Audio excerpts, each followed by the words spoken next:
Hi guys, it's Kieran. In this video, I'm going to do a brief market analysis and also describe things that I'm looking at and my future outlook. This week we have so many news events and it can often be overwhelming deciding which ones are actually relevant. And so I'm really going to break it down for you. And knowing about these news events is just so important because they can often be long wicks and I really don't like to get faked out by those, so I'd rather just wait for the news to happen, perhaps a couple of hours, maybe 2-3 hours, and then react to price. And often I might not even trade during news events. So the first initial thing I would say is the US initial jobless claims. And we have that actually on the 26th of January, so Thursday. And if the actual claims keep dropping, then that actually gives you an opportunity for the Federal Reserve to actually keep increasing the interest rates. So the real question is, will we actually meet the forecast or will it get higher or lower? And regardless of if it's good news or bad news, it's not so much about the news, it's more about actually how the market participants actually react to the news. And that's something we've learned actually time and time again. So this actual event on Thursday is really important to really keep your eye out as well.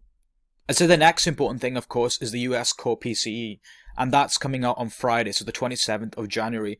So the forecast is 4.4%. So the real question is, do we actually meet such a goal or do we actually get a much higher one? And if it gets much higher, often that can actually be perceived as bad. And so that can actually perhaps lead to a rollover. So again, it all depends on the market participants actually respond to the news.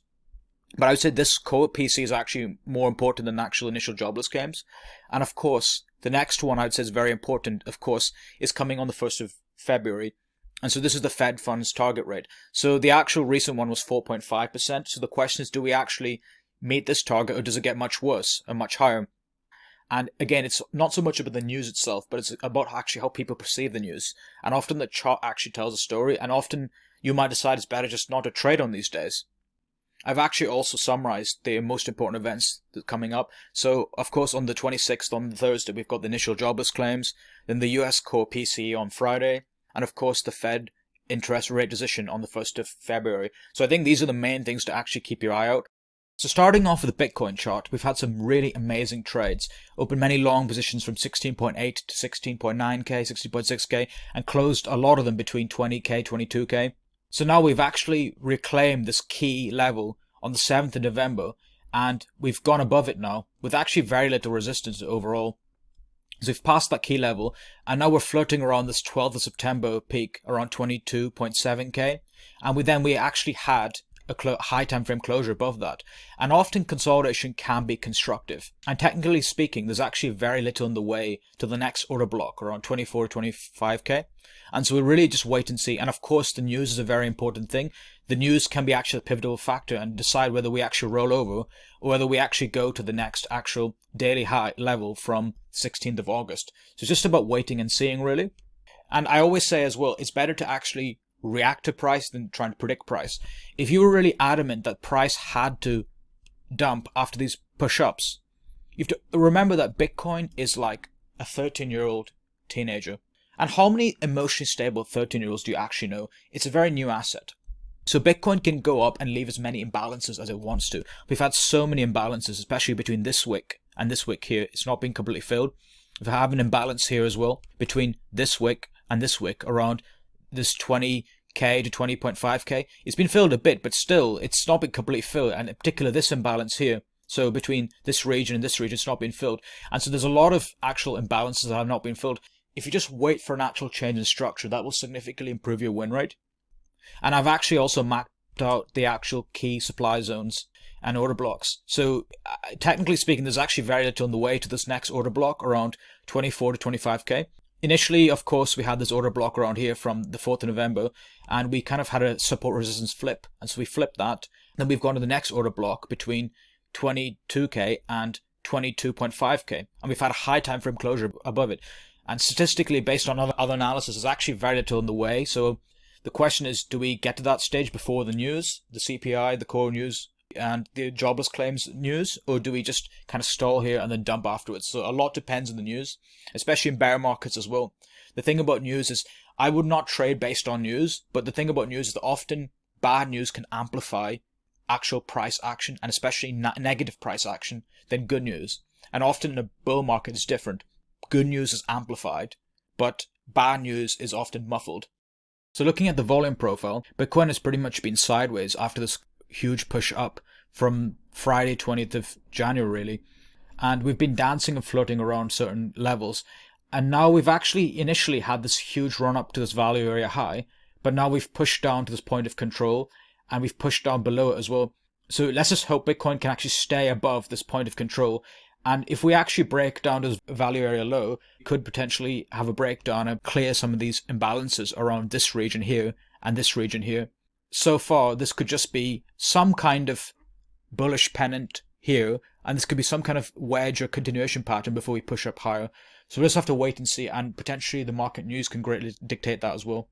So I am actually in a couple of trades, but of course risk management is just so important. I've won the last 8 trades now, and if I lose this trade, I only lose overall 1% of my account. So I'm really managing my risk, and this is so important. I cannot stress it enough in this market condition. Looking at the daily on the MDX Algo 5 oscillator, we do have a bit of bearishness, which is something to consider as well, some bearish momentum. But this is quite interesting as well. This is kind of bullish as well. There's some increase in volume as well. That's interesting. Looking at the 4 MDX 5 oscillator, there's a bit of bullishness around here. Initially we had this period of bearish momentum, and then looking at the 1R, it's a bit of bearish momentum, especially on the MACD relative strength index. But the thing about these indicators as well, they're very useful, but they can actually stay overbought in certain conditions. And so again, it's all about using everything in your own analysis and just waiting. And so far, it's bullish until proven otherwise. And of course, the news this week can greatly change that. So looking at open interest and long-short ratio, the situation has greatly improved compared to last week. Last week, we had a huge amount of retail shorts, especially on Binance. These shorts piled up, leading to a huge short squeeze. And what I've noticed now especially is that, especially around this 20.6k to 20.8k and 21k region, we had a huge amount of early shorts. And that especially led to a huge spike in long short ratio as these shorts were forced to close a position, leading to a short squeeze.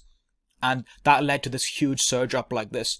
Then we had another amount of early shorts as well around this 21.8k region. And so prices really pushed back here. And by price pushing back to this recent local low around 22.2k region, it means that these early shorts are really kept underwater, but it also really affects longs that have gone break even too early. And so markets generally move to cause pain, maximum pain to the majority. And this way, money flows from the less experienced traders to the more experienced traders. And this is sadly the reality of trading.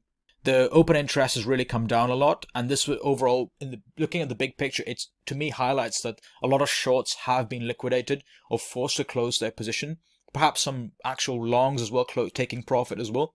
But that's not to say that whilst the long-short ratio has greatly improved towards a mean, that's not to say we could still have a further short squeeze up. Of course we can.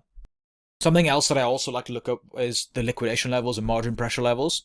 And based on the actual degen habits of retail traders and high amounts of leverage they might use, and derivatives especially, that can greatly dictate which price Bitcoin especially bounces off.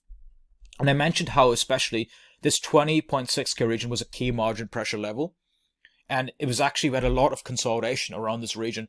And it was a level actually which we had a bit of consolidation before we actually pushed up. And this is the point in which you can long Bitcoin on 4x leverage and hide your liquidation point above this recent local low. 23.2, 23.3k region is another region I talked about, is a point in which you can long Bitcoin on 3x leverage and high liquidation point above this recent local low around 15.5k. And we actually had a bit of consolidation, a bit of resistance around there. So that's something to actually watch out. Of course, there's very little technically in the wait till 24.25k. It doesn't mean it's going to happen. Obviously, you need to use proper risk management, but currently the setup is bullish until proven otherwise.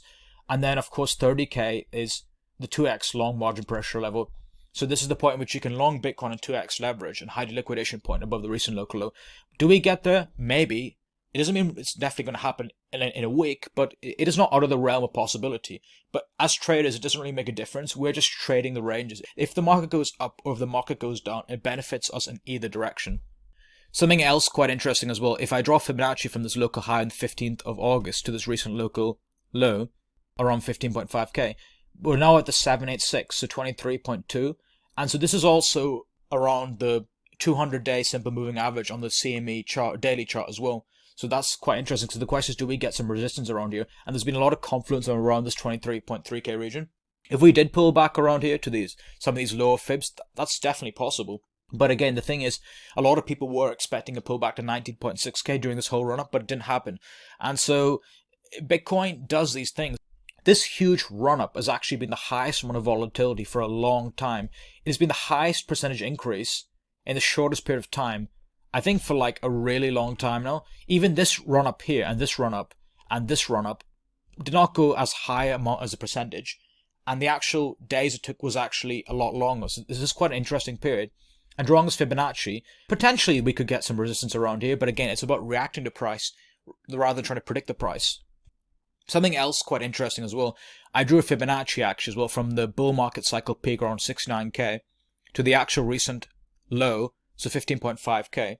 And it's interesting, we were speaking with the Discord group that if we actually have a pullback to potentially some of these fibs, so potentially even 236 around 28k, or 382 around 36k, or 0.5, 42k, or even potentially 618, 48k, during the 2019 bear market rally, we actually ran up to the 618.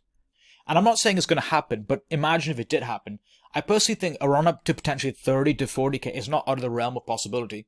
So it would really catch a lot of people off guard because it's such a psychological number. And 30k, 40k is the point which people would think, okay, I didn't buy any Bitcoin around here, but if it goes up there, that's it. That's it, guys. We've bought the bottom and now we've bull market. Come on.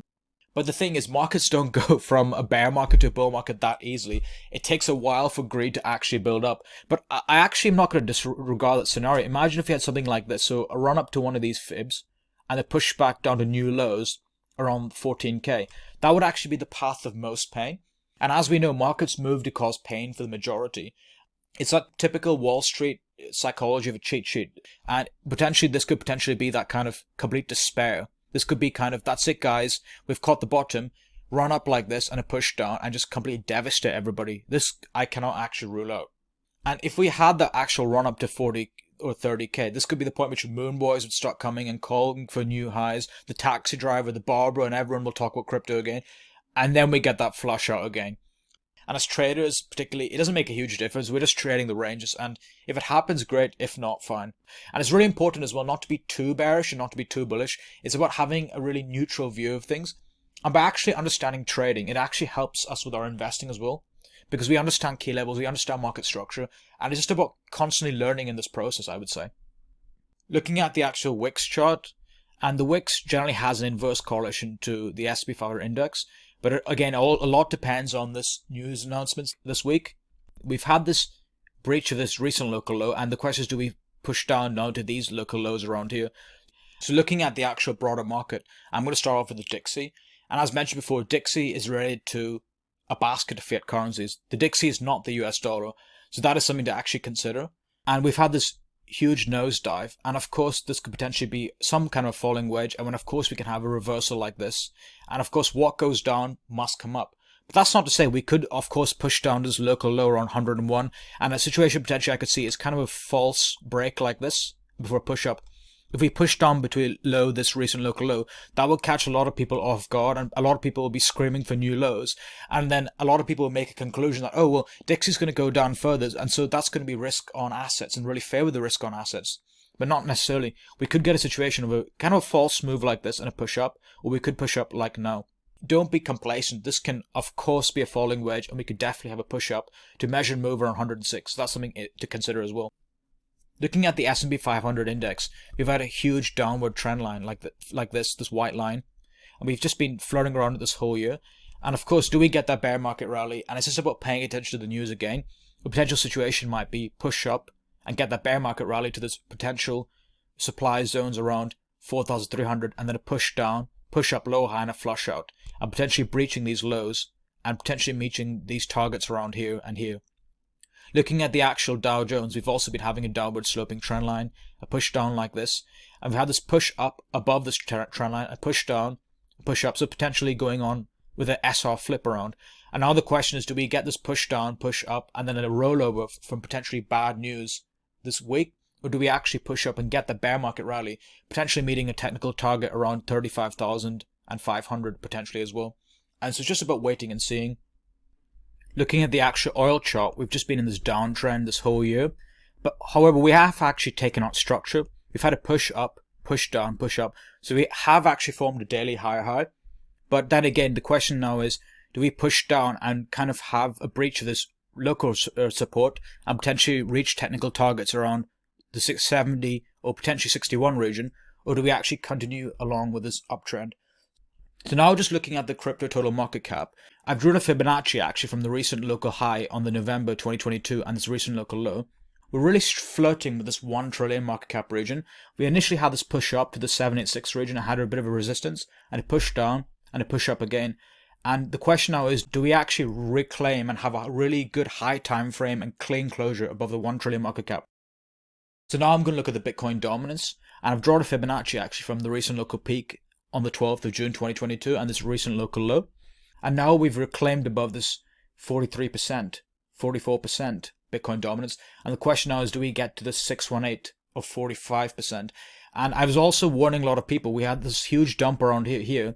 What goes down does come up, and it was inevitable. I spoke about this so many times. We took out structure as well. This push-up completely took out the structure. We had a pullback and we're pushing up. And now the question is, do the actual alts bleed, or does Bitcoin push up higher? Just because Bitcoin dominance goes up, it doesn't mean Bitcoin has to go up as well. Bitcoin could still bleed. So it's just about waiting and taking everything in context as well. Thanks a lot, guys, for watching. Do check out my YouTube channel and do like and subscribe to this video. And I post a lot of market analysis and also a lot of trading tips as well. Thanks a lot for watching, guys, and I'll catch you in a bit.